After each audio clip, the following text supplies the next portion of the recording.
Good morning. Welcome to the King's Report News Hour. This is the third day now in the 10th month. We're in the 16th year of Changi. It's but 10, 11, 12, just 3 months.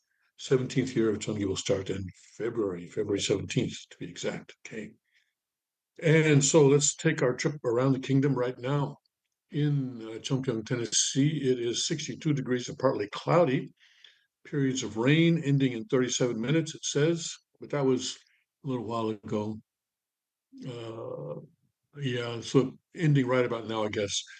And let's see, mostly cloudy today with a brief shower or two. High of 71 tonight, mostly cloudy and cooler. A low of 45 at father's hometown, Cheongju in North Pyongan province, what is now North Korea. 36 degrees currently and clear skies, partly cloudy and low of 32 tonight. Tomorrow, mostly cloudy and high of 52. At the Cheonryung Palace in Northeast Pennsylvania, 43 and rain right now. And today getting up to 51 fog this morning with an on and off rain and drizzle, clouds giving way to a brightening sky. Tonight, mainly clear and colder, low of 26. And then at the Liberty Rock RV Park and Campground, 53 and clear currently, mostly sunny, pleasant, and less humid, high of 70. Tonight, partly cloudy and low of 47. And then let's see, at the Suncheon Palace in Korea, currently clear and 41, increasing cloudiness tonight, low of 36, tomorrow high of 63, mostly sunny skies. At the Gunma Palaces in Japan, 51 and clear currently, getting down to 39 tonight, continued clear skies. And then tomorrow, clouds and sunshine, high of 61. And in Guangzhou, Guangdong province, 71 and cloudy, partly cloudy, low of 61 tonight, tomorrow hazy, high of 81. Okay, and let's see what we can find in Father's Word today. Let's see here. Okay, we're in chapter four of the book of the World Scripture, Volume 2 book. And this is the chapter on God's creation and human creativity. Okay. And Father speaking here, 1959, June 28th, volume 6 of Father's, the series of Father's sermons. So, because, well, obviously this is a quotation that is sort of in the middle of a much longer speech, but he says, because human beings trampled on this, this the Pokdo, I guess, would be the law of Shimjong. So human beings trample on Shimjong, and so that is why in today's world there is limitless uh, longing. I guess it means longing for God. I guess we have to look at the longer quote for that, but I think it implies longing for God, a longing for goodness, longing for the kingdom of heaven, longing for the Messiah, longing for true parents. If a person has a certain hobby, and through art and through academics or through an object partner of love who is on the earth, they try to satisfy that longing, but they find that there is no way to completely satisfy it. That is the true situation of fallen human beings. This is the sadness and the tragedy of history. 1959. Praise God. Yes. It's interesting reading Father's speeches prior to 1960, prior to the holy blessing with Hak Jahan in the night, I guess in April, or would it be in? Let's see. I think on the lunar calendar it was March, and I think on the solar calendar it was April that the wedding took place in 1960. So it was before then, before that took place, there was a qualitative difference in Father's words. For one thing, he spoke a lot more about Jesus prior to that. And I think that's because the people who joined him, people who responded to his call, were for the most part not coming from Christian backgrounds. And so he had to explain to them about Jesus. And I think today we see how um, unfortunate it is that the people who came to Father were not the people who were originally prepared. I think uh,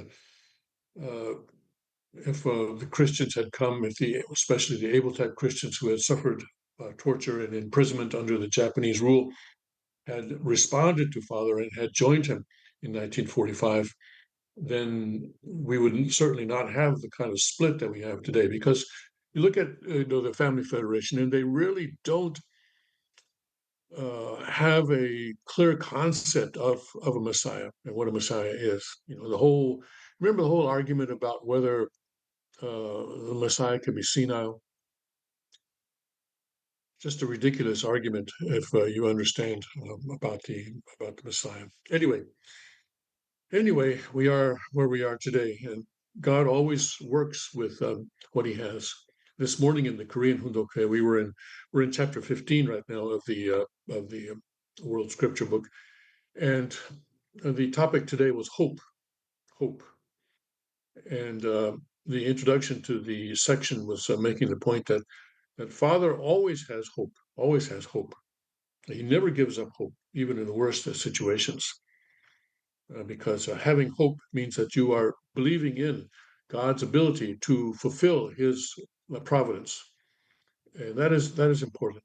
If you don't have hope, then you are basically denying God's ability to bring about His original ideal of creation, which is blasphemy in itself. So we need to be careful about that. Okay. Alrighty then. Let's go then to what's going on. And right now, I think the most important thing is this situation with Ukraine. And Zelensky has said that he's in an impossible situation. And I can see, I can see how that's true. On the one hand, President Trump has come up with a peace plan that involves, for example, cutting his military in half. I mean, come on, that's something that a country does only when they have lost in a war, right? And he's being told that he has to give up territory, which, uh, as a president of a country, how can you agree to something like that? When you became president, you probably took an oath to honor and protect, usually the Constitution or something like that. But anyway, the sovereignty and integrity of the country. And so to be a president and to be unable to repel what you perceive to be a foreign invasion, I'm looking at this from Zelensky's point of view, right? So there are different points of view here, but from his point of view, he's being asked to do something that no president should have to do. And if he agrees to this, he'll probably go down in Ukrainian history as the president that betrayed his oath or betrayed the country. On the other hand, if he doesn't agree, if he says, no, we're going to fight on, we reject this plan and we're going to fight on, then tens of thousands more of his countrymen will die. And the end result may not be any better or maybe worse. Probably will be worse than what he's being told to accept now. So the pragmatic side would seem to say that he should accept this peace plan because it's the best offer or the best situation that he can hope for. But on the other hand, as a president, really, can you agree to this kind of a thing, this kind of frankly humiliating kind of a proposal. So anyway, the Ukraine allies are going to meet now in South Africa during the G20 that's going to be going on there, and they're going to discuss it. Of course, the United States is not there. The U.S. is boycotting. I think right at the end they're going to make a relatively low level official is going to make a sort of a well, what we call in Korean an 얼굴 도장. If you just so tojang is a stamp, right, and orugu is the face.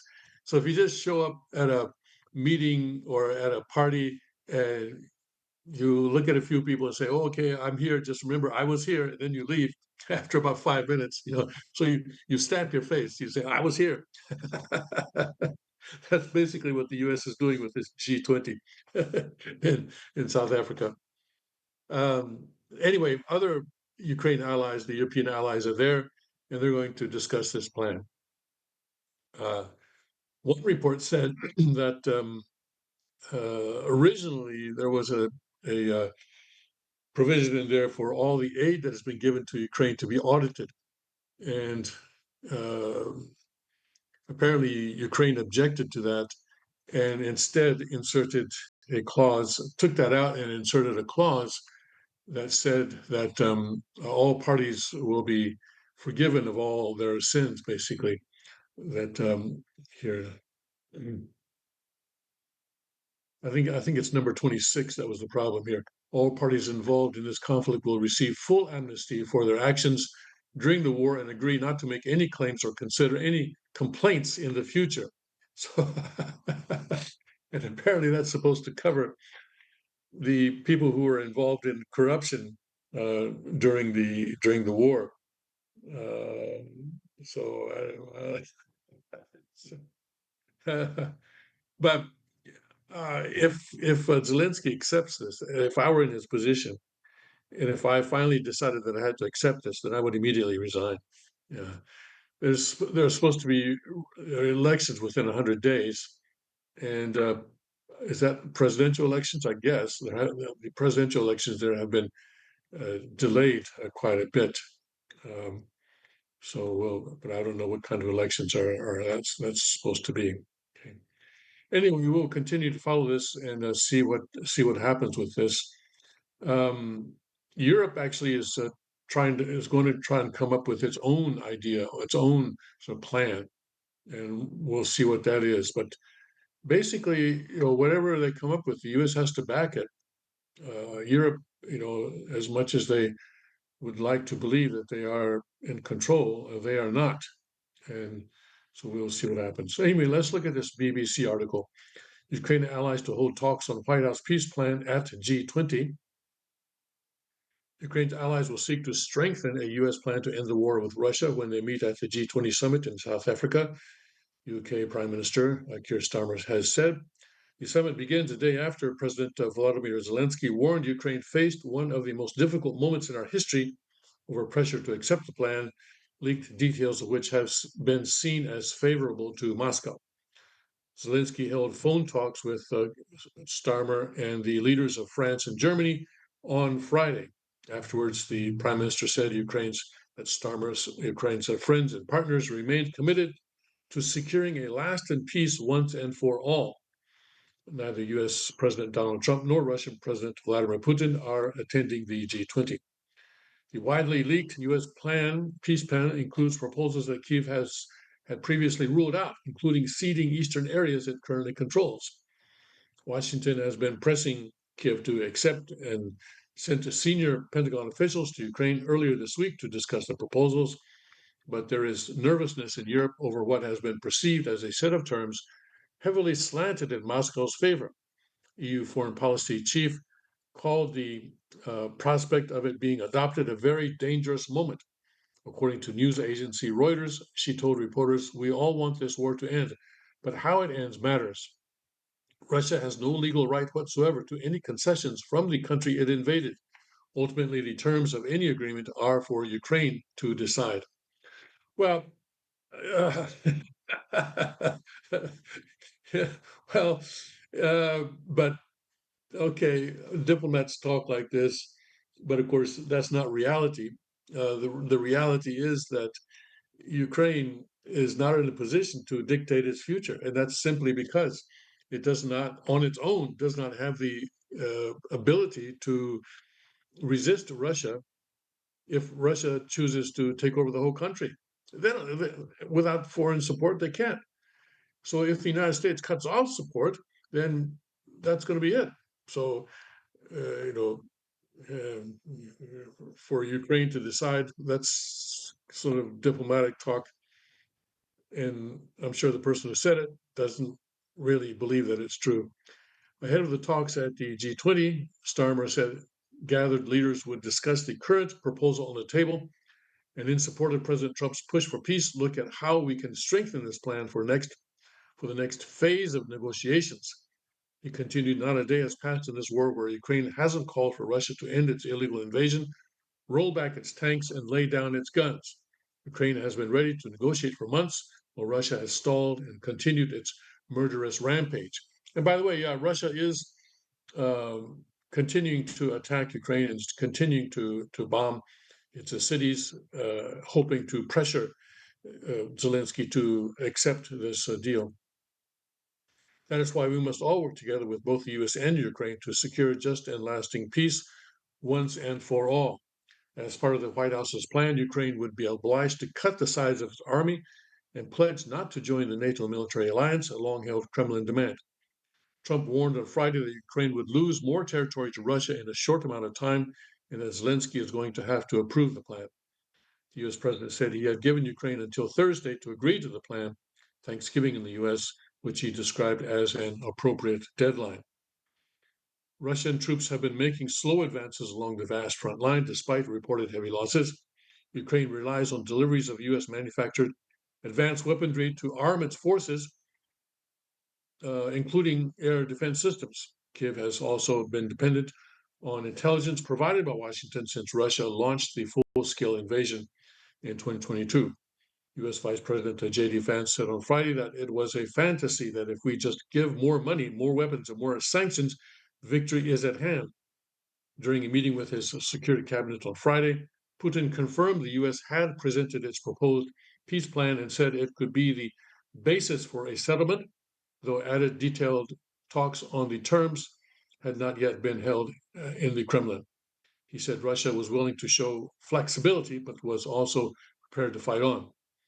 In a 10-minute address in front of the presidential office in Kiev, Zelensky warned that Ukraine would face a lot of pressure to weaken us, to divide us. And, I think Moscow will accept this plan if they decide that, okay, we can accept this plan now, all right? And then after Trump leaves office, then we can start again. And so the next 3 years, we can use that time to uh, build up our military, build up our weapon systems, and so forth, and we'll see what happens under the next administration in the U.S. Even if it's J.D. Vance, even if it's J.D. Vance, I don't think that J.D. Vance will have quite the sort of the charisma. You call it charisma, I guess, charisma as a Trump does in negotiations with Putin. I don't think charisma is the right word, but uh, his when President Trump enters a room and Putin is already there, the attention of the room immediately will shift to President Trump because he just has that sort of that aura, that energy, that power to control a room as soon as he enters. Putin doesn't quite have that. He's smaller in stature and so forth, and also J.D. Vance certainly does not have that. I don't think there's anyone that I can think of right now that has quite that power over the sort of the atmosphere of a room that President Trump does. So Kremlin may decide, okay, this is our best deal that we can get for now, all right, for now, and then we will continue once Trump is gone. In a 10-minute address in front of the presidential office in Kiev, Zelensky warned that Ukraine would face a lot of pressure to weaken us, to divide us. We're not making loud statements. He went on, we'll be calmly working with America and all the partners offering alternatives to the proposed peace plan.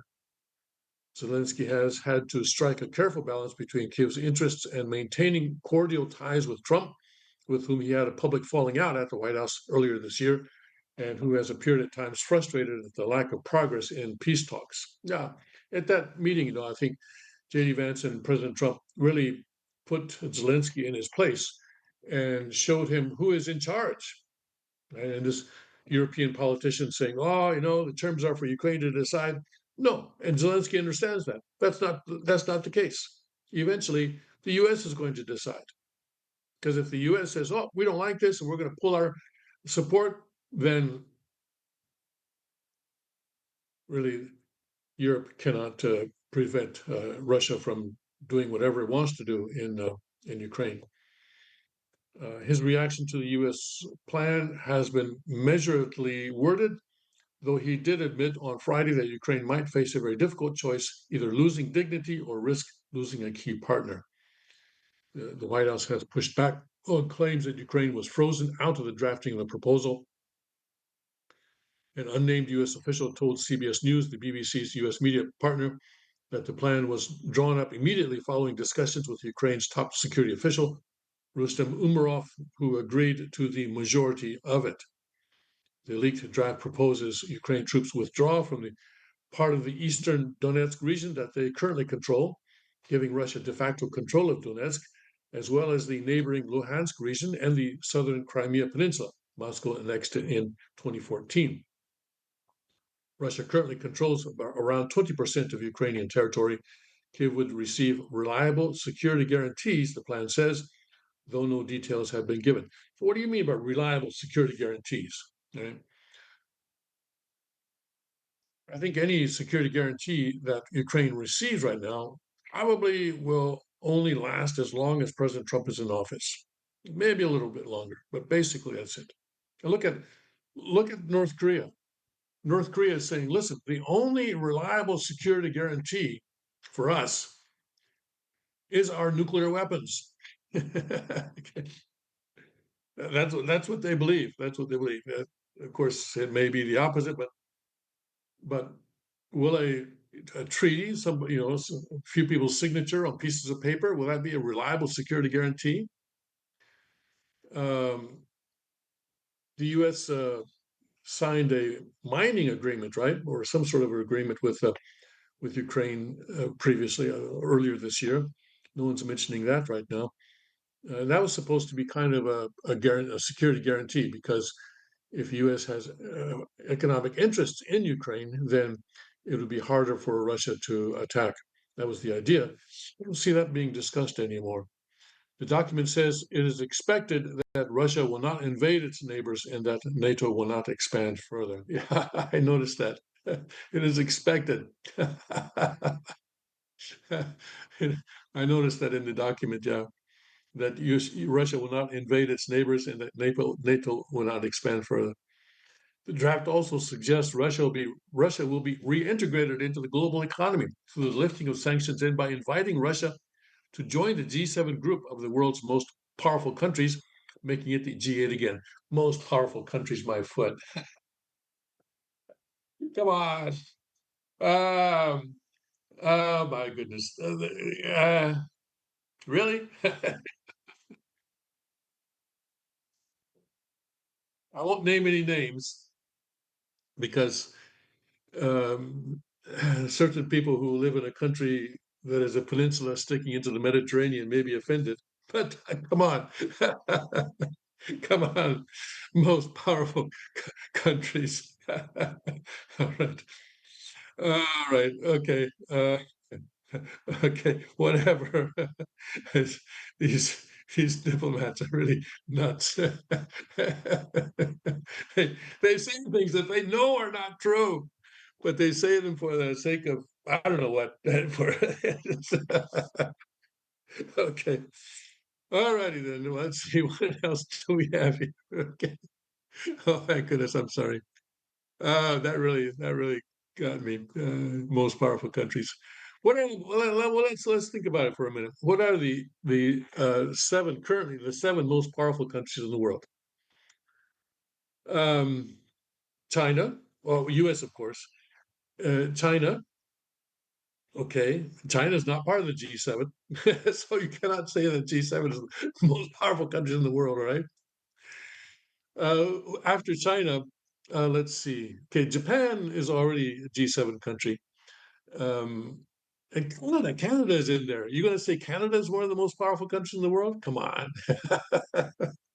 come on. Okay, U.S., China, Japan. Um, all right, Germany. Okay, we'll let you in there, and France and UK still. All right. Okay. Who else? I'm tempted to say India. Um, yeah, maybe we can go ahead and say India. Okay, India. India. Okay. Those are the countries that I would list as the seven most powerful countries in the world. Okay. What did I say? US, China, Japan. What did I say? Um, okay, yeah, the three European countries are Germany, France, UK, and India. Yeah, okay. If you want the G7 to really be the most powerful country in the world, I think those would that it would have to be those seven. Yeah, and then you can add Russia to that and make it G8. Yeah. Canada and Italy. Yeah, come on, you guys. Yeah. So, but the problem is that these organizations, these groups were founded, or created after World War II, based on the world order that was left in place after World War II. Uh,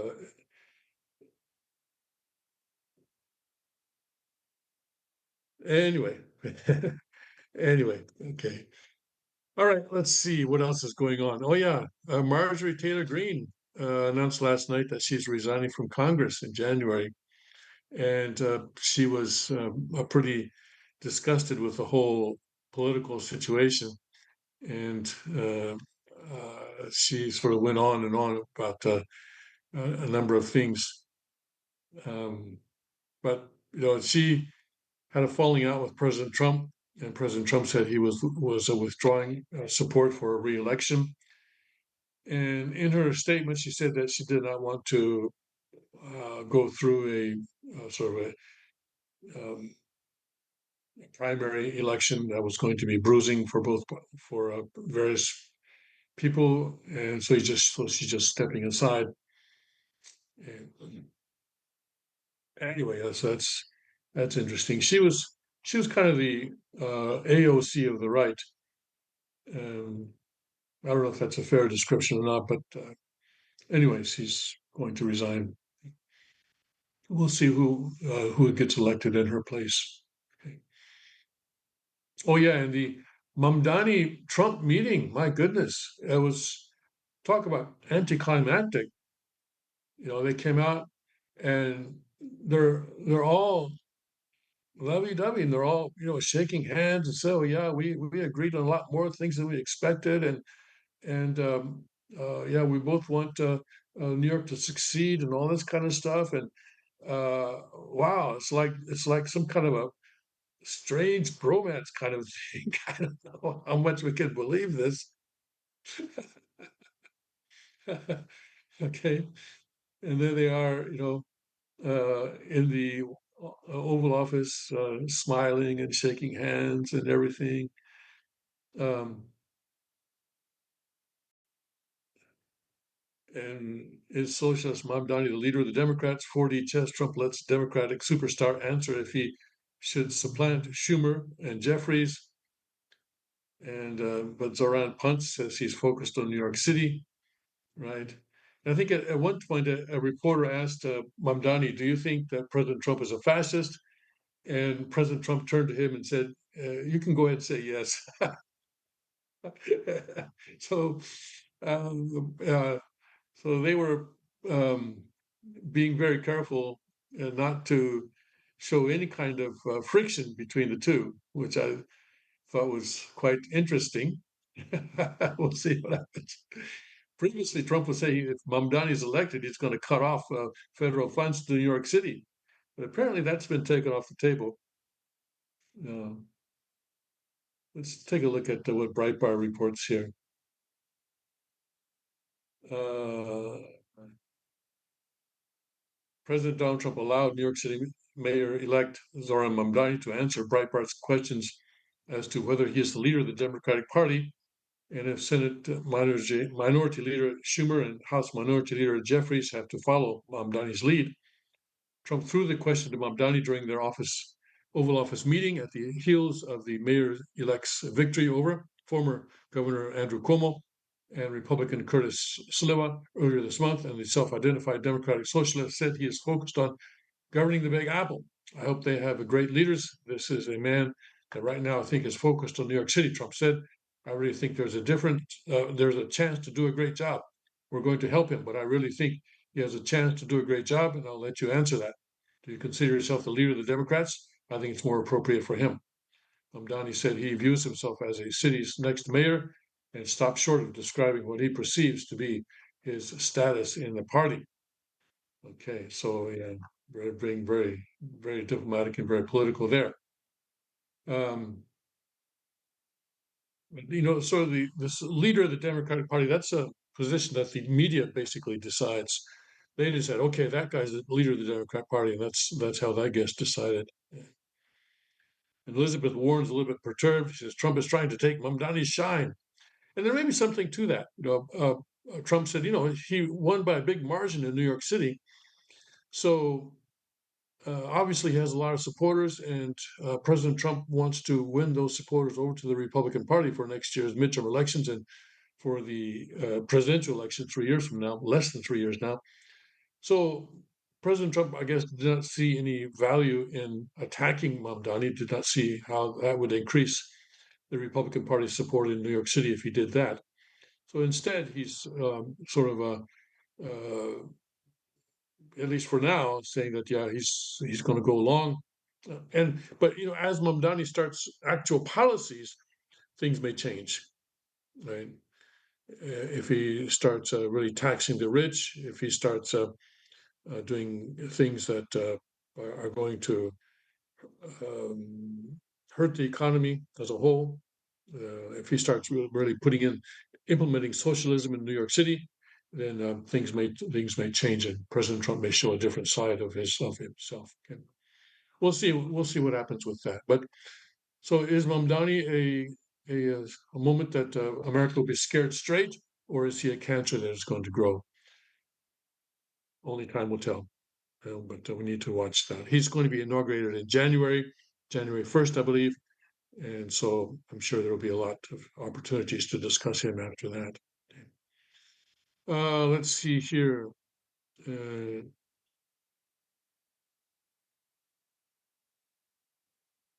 Let's look at Newsmax.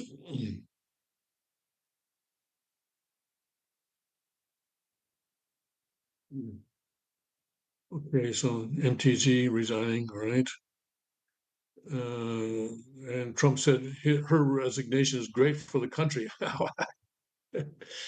Yeah, but President Trump first he kicks out Musk, and now he kicks out Green.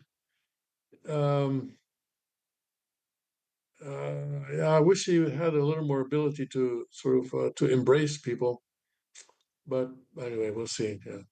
Trump says longtime ally Green has lost her way, and Santorum to Newsmax. Trump Green breakup was due, and he withdrew his support for re-election. Okay, all right. And so then the Ukraine peace deal by Thursday, by Thanksgiving.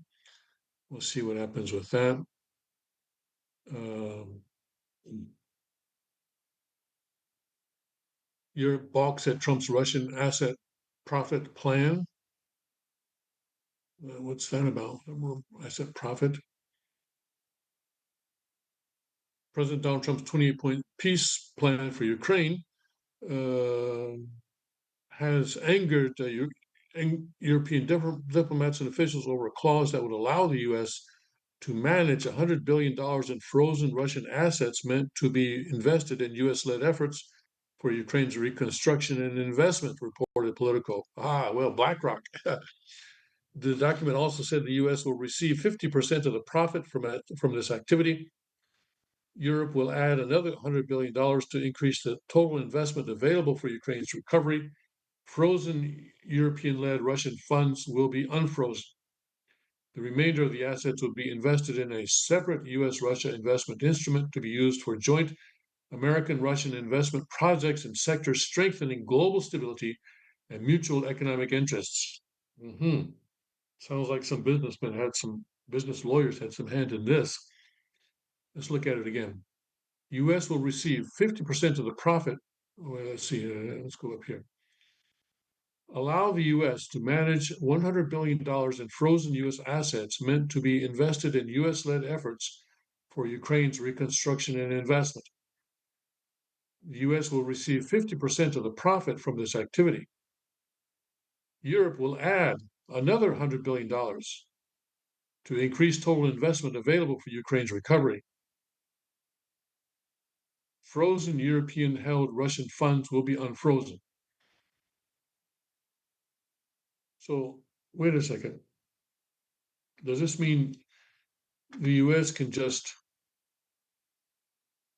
the U.S.'s 100 billion is already there, but Europe has to go out and fundraise for another $100 billion. Is that right? They have to print $100 billion or something. But it does say the European-held Russian funds will be unfrozen. But I'm not sure if these are two different things or what's going on there. Unclear. The remainder of the assets, the frozen assets, I guess, will be invested in a separate U.S.-Russia investment instrument to be used for joint American-Russian investment projects in sectors strengthening global stability and mutual economic interests. Well, that's a pretty wide and very ambiguous expression, isn't it? Strengthening global stability and mutual economic interests.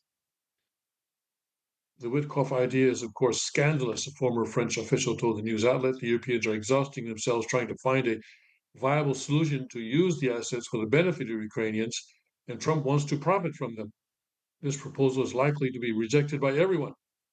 The senior EU official in Brussels told Politico that Trump has no power to unfreeze assets held in Europe.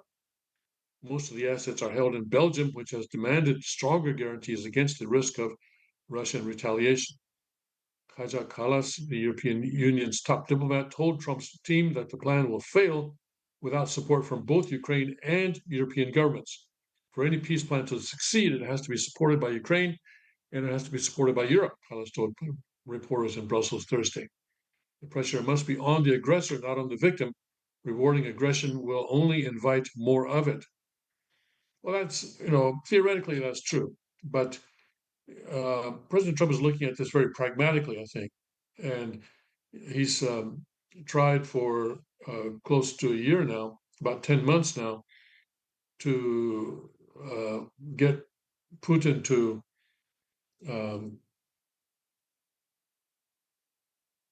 be a constructive partner in peace. And at this point, it's clear that that's not going to happen. And so then President Trump has to ask, okay, if the present situation is the best that we can get, and if things are going to deteriorate from here on, then shouldn't we put a stop to it right now? Why don't we just freeze the situation as it is right now and make an agreement based on that? But the Europeans are saying, no, no, no, no, no. We're going to force the Americans to keep on providing stuff to Ukraine. Well, if the Europeans want to do that, then if they want to do it on their own without the United States, more power to them. Ukraine's foreign minister told European ministers at a private meeting in Brussels that it was clear Russia had dictated the terms of the plan. The bottom line is that any peace plan is not doable if it is based on appeasement of the aggressor, he said, according to a person directly familiar with the remarks. This could only bring more war and brutality to Ukraine and all of Europe. The proposal originating from negotiations between Washington and Moscow appeared decidedly favorable to Russia, which started the war, nearly 4 years ago, right? A side agreement aimed to satisfy Ukrainian security concerns by saying a future significant, deliberate, and sustained armed attack by Russia would be viewed as threatening the peace and security of the transatlantic community. I guess that implies that this would be something that NATO would get involved in if that were to happen. But three conditions here: it has to be significant, it has to be deliberate, it has to be sustained, and it has to be armed. Four conditions, right? For this clause to come into effect. The agreement, which was detailed by a senior U.S. official who was not authorized to publicly discuss the matter, does not obligate the United States or European allies to intervene on Ukraine's behalf, although it says they would determine the measures necessary to restore security.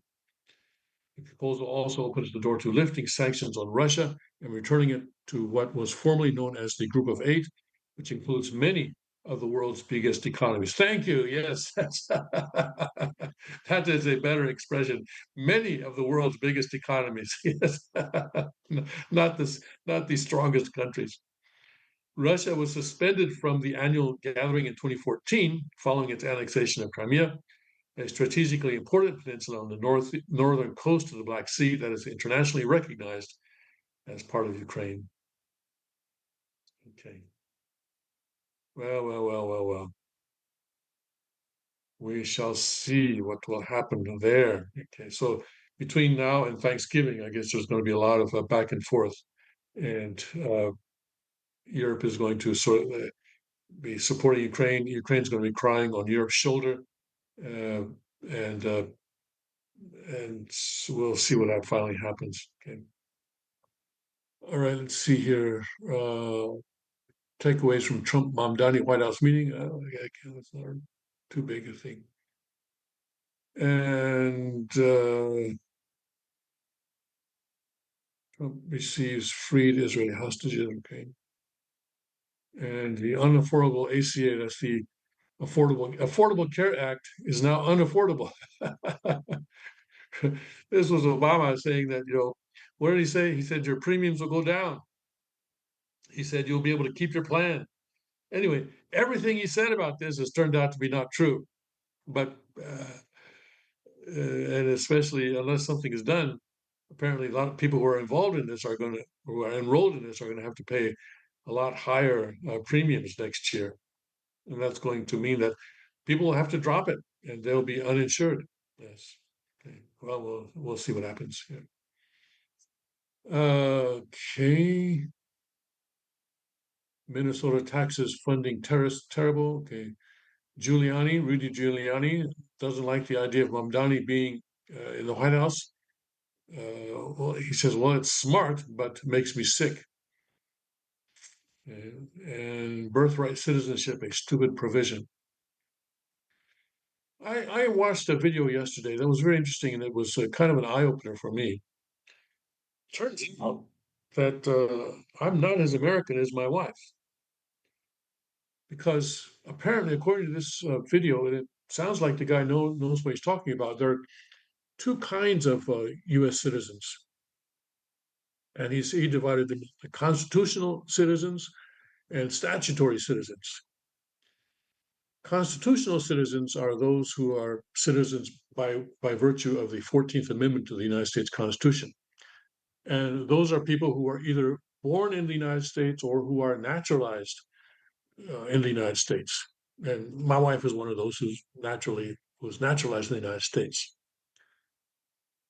Then there are statutory citizens who are citizens not by the Constitution, but by laws passed by Congress. And so, if it were only the 14th Amendment, then people born outside the United States, such as myself, would not be citizens. But the Congress has passed laws that allow people who were born outside the United States to become citizens based on certain conditions. The parents, and these conditions change from time to time. And either it's one parent or two parent, or 5 years in the U.S. after you're 14, or at one point, the person who was born outside the United States had to be in the United States for 5 years between the ages of 14 and 28. And immediately I started thinking, well, yeah, okay, I qualify. Okay. So I was in the US when I was, anyway, 5 years between 14 and 28, I was in the US. So I'm okay. But these can change. And not that they can take away my citizenship, but it's just that uh, the citizenship conditions, statutory citizenship conditions change every couple of decades or so.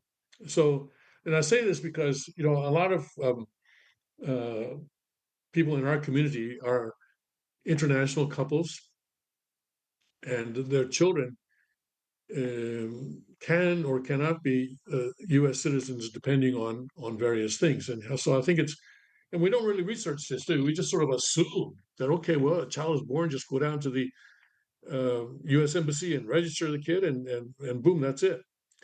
And looking back now, I realized that when I registered our one of our daughters, I had a little bit of a trouble because I can't remember what it was, but I think they were a little bit doubtful because they said that, well, maybe you don't qualify to have a child overseas and have that child registered as a U.S. citizen. But I said, well, her older brother was born in the U.S. And I said, oh, okay, well, in that case. So she made it over the finish line by virtue of her older brother, apparently. So anyway, careful. That's why I'm bringing it up today. Be careful. Research the laws. If the child is born in the U.S., at least so far, at least until now, anyway, uh, born in the U.S., okay, no problem. But born outside the U.S., then you got to do your research. Okay, and here this lawyer is saying that birthright citizenship, that is, in other words, anyone born in the U.S. is automatically a citizen, is a stupid provision. He says. Harvard Law School professor emeritus Alan Dershowitz told Newsmax he agrees with President Donald Trump in opposing the effect of the birthright citizenship text in the 14th Amendment, calling it a stupid provision. But hey, it's still part of the Constitution, right? It was all right. 1868, they might not have foreseen the situation that we have today. He says, "Dum dum dum." The issue is back in focus in Washington as the Supreme Court held a private meeting of the justices Friday to review the circumstances surrounding the battle between Trump administration and a series of lower federal court judges who are at odds over the language of the 14th Amendment. The justices might decide to take the case or leave lower courts' rejection of President Trump's view in place. The text in question reads, all persons, this is the 14th Amendment, all persons born or naturalized in the United States. You see, my wife is naturalized in the United States. So, and also our son is born in the United States. So they are citizens under the 14th Amendment, born or naturalized in the United States and subject to the jurisdiction thereof. And that's where the question comes, I think, are citizens of the United States and of the state wherein they reside. Okay. Who Trump contends that children born in the United States to parents who are not legally in the country don't count. Dershowitz said part of the problem is that the language is not clear and the words subject to the jurisdiction thereof clearly leave that open to interpretation. If someone is illegally in the United States, its laws do not apply to them. He offered that citizenship shouldn't depend on where you happen to be the instant of your birth. He said the language, from his view, points to Congress as the authoritative body that should address the issue. They could say that babies born here to parents who are not citizens and who have no connections to the United States are not subject to the jurisdiction of the United States, and that would present a dilemma. But Congress hasn't done that, Dershowitz said. So, if you're having children in the United States and if you're here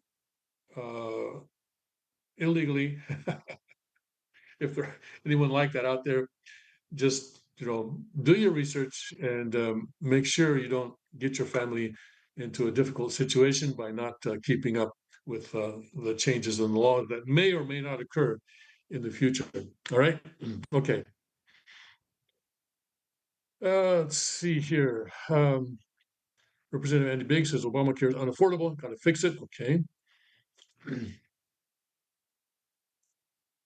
Let's see here. We agree more than I thought. Okay. Yeah. Impossible task. And okay. Mhm, mhm, mhm.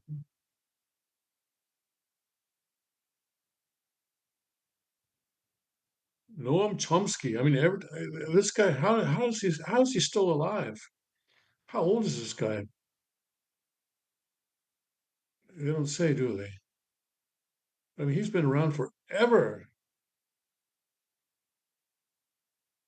and somehow he has a close ties to Jeffrey Epstein that's been exposed now by the U.S. House Oversight Committee. Remained in regular contact with Epstein into at least 2017.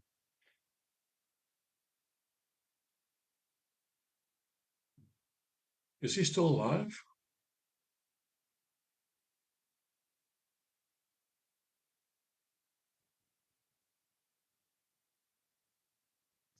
And of course, Larry Summers, we talked about him yesterday. Anyway, yeah, Noam Chomsky was a sort of a favorite of the radicals back in the 60s and 70s. I mean, come on, how is he still alive? How can he be still? I don't believe he's still alive. Noam Chomsky. Uh, yeah, born 1928. Okay, so he's, what is he, 96? About to be 96.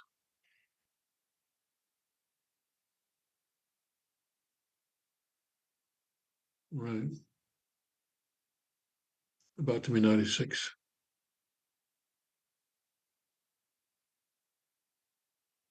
Yeah.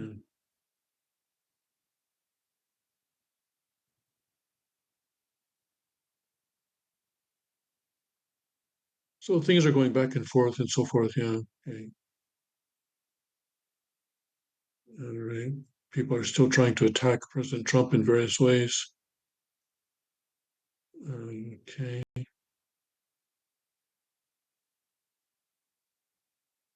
Investing $2 billion for 165 transit projects in 45 states and DC.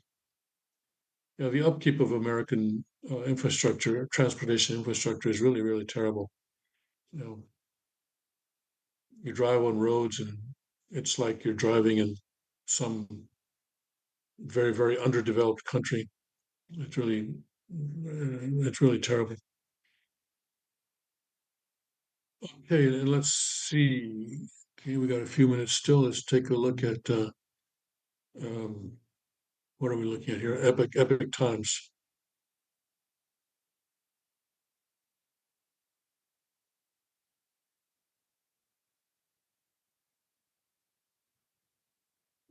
Okay, Green resigning. Okay, daughter of church leader jailed by CCP calls on U.S. to stand with us. Take a look at this. This is the Chinese Communist Party is jailing a lot of underground Christian leaders in China right now. Chinese authorities detained nearly 30 leaders of Zion Church in a coordinated move, and founding pastor remains jailed with inadequate care, lawyers said. When was this written? 11/22. Okay. Is she okay? She recently testified on Capitol Hill. For the past month, Grace Jin Drexel has lived every day focused on a single goal: to get the father out of jail in communist China, where he has been detained for his faith. I did not expect to be doing this, Jim Drexel told the Epoch Times after giving emotional congressional testimony on November 20th. I was not planning to be doing this for this long. On October 9th, her father, Ezra Jin Mingri, founder and pastor of the prominent underground Zion Church in China, sent out an urgent prayer letter to his network alerting them to the abduction of fellow pastor Franklin Wang by Chinese authorities. Jean Drexel in the United States received the text around midnight. By the time she read it the next morning, her father and more than 20 other Zion Church leaders across the country had also been detained. Jean and at least 17 other church leaders remained detained for their faith. He and at least one other church elder are not receiving appropriate medical care for their health conditions, according to what Jean Drexel learned from their lawyers. And by the way, I've mentioned before, but my information from what I consider a very credible source is that 4 Blessed Central families are also in jail in China because of their faith in True Father's teachings. On November 18th, the church leaders were formally charged with illegally using information networks, which carries a prison sentence of up to 3 years. The Zion Church is emblematic of the growing Protestant movement in China. Jean, a Chinese citizen, felt called to minister to the Chinese people in 2007 and moved back to China from the United States to start a church. The Chinese Communist Party criminalizes religious activity outside of state control, so the Jean family knew the undertaking would be a risk. After authorities officially banned the church in 2018, Jean was placed under house arrest and subjected to an exit ban, and Jean Drexel has not seen him since. A target had been painted on his back, and he briefly stepped away from the church in hopes it would bring the church out of the regime's crosshairs, according to his daughter, but he returned when it looked like that would not be the case. Jean Drexel said the family understood that detention was a possibility, but her father was resolute that this was his mission. He wanted to serve the Chinese people. Jean Drexel said, Christ lived a sinless life, and he has died for us. The idea that a God would die for someone, and especially a sinner, that is just unheard of, and that is so unique and so powerful because he loved us even before we were lovable. To fully understand and grasp that as a Christian, and to say we want to follow you, that in itself already means that my whole life belongs to him already, who had given his life for me, Jean Drexel said. They are basically saying that we don't even fear death anymore. We don't fear persecution. With that sort of resolve, Jin continued to lead the church when the pandemic hit. Services moved online and attendance exploded as the November 20 congressional hearing. At the November 20 congressional hearing, one human rights advocate said he saw daily attendance numbers nearing 10,000 in recent days. This is Reverend Jin Drexel here.